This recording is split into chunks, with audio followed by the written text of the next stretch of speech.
Hello, welcome back. Thanks for being here. Thanks for listening. It is the Cup Chasers podcast. It's been another wonderful weekend in the Premier League for some, for others, pain. Lots and lots of pain. The Arsenal embarrassed at home by Brighton and Zerbi and some magnificent possession-based play. Um, if you're hurt as much as I am, go ahead and get the likes up. Go ahead and subscribe to the channel. If you're new here, thanks for being here. And get the notification bell on. There's plenty more coming before the end of the season. Well, all right, guys. This was embarrassing. Pretty much as stark a contrast as you could come up with from week to week. We were one of the best performances against Newcastle. And then one of the worst performances at home. At home to Brighton. Like I don't even like. There's so much to say, and it all hurts. But one thing I want to get out of the way, because I like to get it out of the way, and I know that there's less than zero sympathy for this, but you'll not convince me there's not an agenda from the referees against Arsenal. They just refuse to protect our players. When Caicedo literally injures Martinelli, he literally injured Martinelli such that he had to come off 5-6 minutes later. Caicedo apologized to him after the tackle. He apologized to him when he was laying on the ground and the referee called the doctors over. And then later, when he went back down to go off because he was injured, Caicedo comes over, apologizes to him again. And it's a horrific challenge from behind, not even close to the ball, nothing. Not a yellow card, not a talking to, nothing. And then on their first goal, you wonder why a guy's free in the six.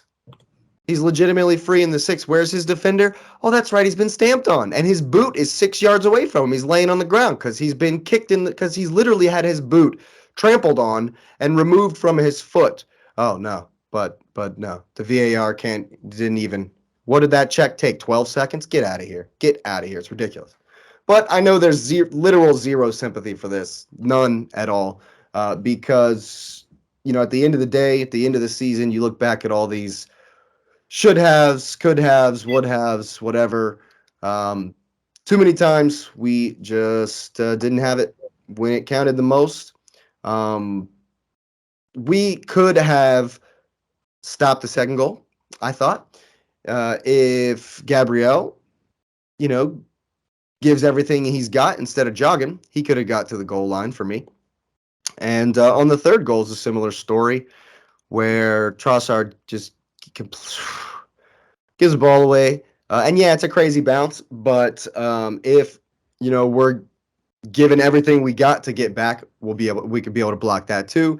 And in the end of the game, there's still jeopardy in it. That we could put on the pressure. We could maybe get some energy at the end of the game. It being only 1-0, and we could have done something. But no, instead, in the 76th minute, Arteta decides to take off our best players. Martin Odegaard comes off. Granted, he hadn't done much, but no one did. And Gabby Jesus comes off. Jesus was the best player for me. He was working. He was running his socks off like he always does. But we couldn't pass the ball. We couldn't string more than 3 passes together. I can't even remember a single moment in the game where we put together 5 passes.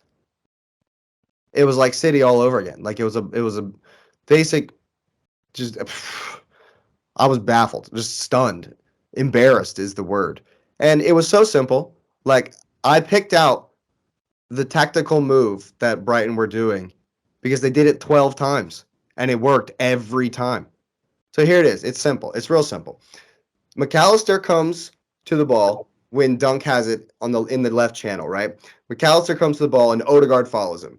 Okay? Caicedo comes to the ball really close, real narrow, and Xhaka followed him. Okay, so both of our center mids are really, really narrow, right? And then their left-sided player, not Matoma, but whoever was playing in behind him, would heels on the line. Stupion. Yeah, heels on the line, right? And um, Saka would go to mark him. Okay, so now you have Xhaka standing next to Odegaard, and then there's this big gap in between Odegaard and Saka. And Ferguson runs in behind into the space and receives the ball, and it's a one touch either to Matoma out on the line, or because we weren't running, paying attention, Caicedo has spun Xhaka and is in the space behind him, and it's a simple ball into the space, and they've beat our press completely. They did it like 12 times. Same move, like 12 times. And, Newcastle were trying something similar, but at halftime, we noticed it. And Xhaka laid deeper in that second half and stayed deeper and kind of cut that pass off. Where was the adjustment? Where was the adjustment? Like, if I can see this, who am I? Like, I'm some random. If I can see this, how is our coaching staff not spotted this? How has Arteta not spotted this? Like, I'm baffled. I'm baffled at the lack of tactical recognition. We didn't do anything that we do good. We didn't do it bad. We just didn't do it. We didn't keep the ball. We didn't win we might have won one second ball. And you know what happened? That might have been our one time we put 5 passes together when we won a second ball. Once. The whole game. At home. With the title still kind of on the line, still kind of there. What? I'm just baffled. Like, I don't know what it was. Someone said maybe they saw that City had smashed Everton and it was just demoralizing, and it's like, it's gone. And yeah, and if that's the case, Arteta's got to take the blame for letting that be in their heads, letting that kind of mentality. He's got to get that out of their heads.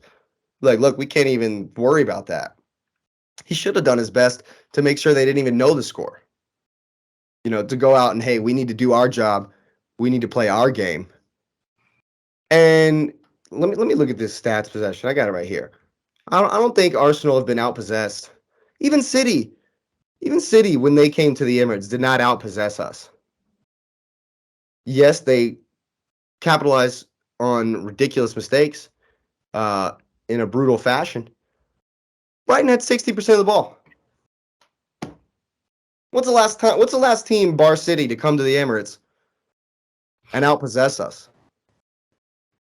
We didn't play our game at all.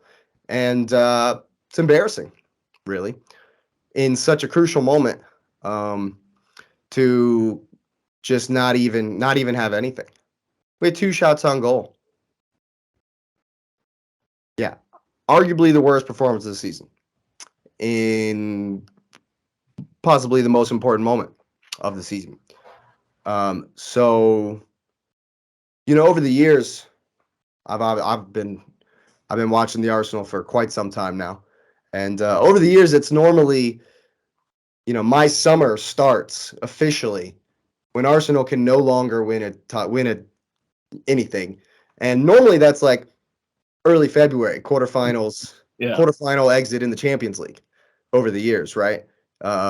Obviously not recently, but because we're going for that 4th place trophy, and that's normally like, that was normally just locked because we did spend 19 years in the Champions League, and then now, I mean, I'm happy. I got to be, I know it's been all negative so far, but at the end of the day, because it is the end of the day for me, I mean, it kind of ended, honestly, statistically, it ended versus Liverpool. But, at the end of the day, the end of the season here, I'm very proud of the team.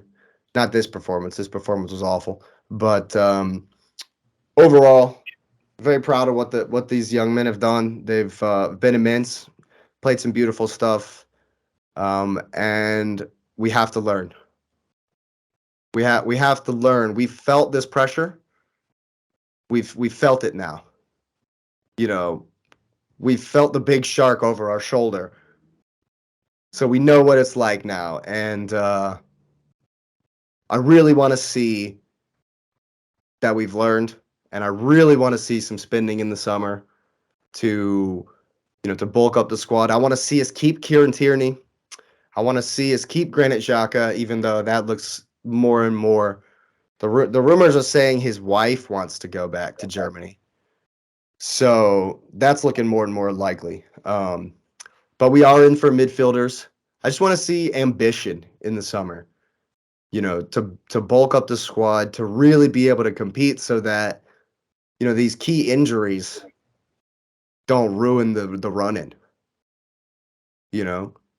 Everyone's been hit with injuries. City had injuries as well, but they were able to handle it. So that's what I want to see in the summer. Bitter. I'm bitter. There's no doubt about it. It hurts, and right here now, it's tough, and you know, but objectively, the progress that's been made, got to be happy with it. We're 15 points ahead of the next guy. And I'm just hoping we'll be able to. I think.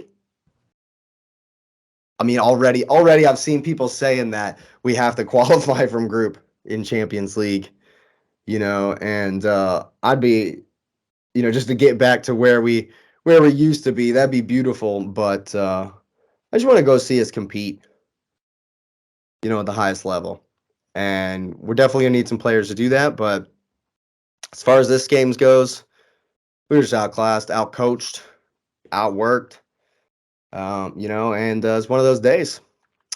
Unfortunately, it was on one of the most important days it could be on, but yeah, it is what it is. And hopefully we learn, and hopefully we come back stronger next season. It's about all I have. That was a lot, first off.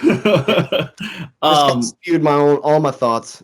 Yeah, no. I think I think you had a lot of good things to say in there. I do think what kind of gets lost in this situation specifically is yeah, Sunday sucked because of the finality of what it means, but it's also the saying of, everything kind of balances out in the end, right?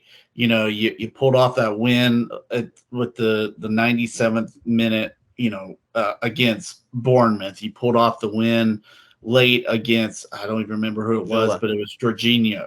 Villa. That was a Villa, exactly.